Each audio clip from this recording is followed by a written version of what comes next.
У вершин, покрытых вечным льдом, где берут исток большие реки, снежный барс облюбовал свой дом и вовек не знал о человеке.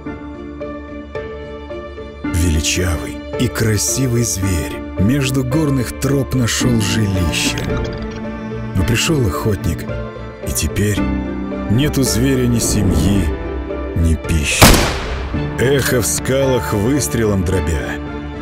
Мы дробим историю народа. Мы теряем часть самих себя в миг, когда беспомощна природа. Время защитить, спасти от бед властелинов горного тумана. Пусть умножит на снегу свой след древний барс, как символ Кыргызстана.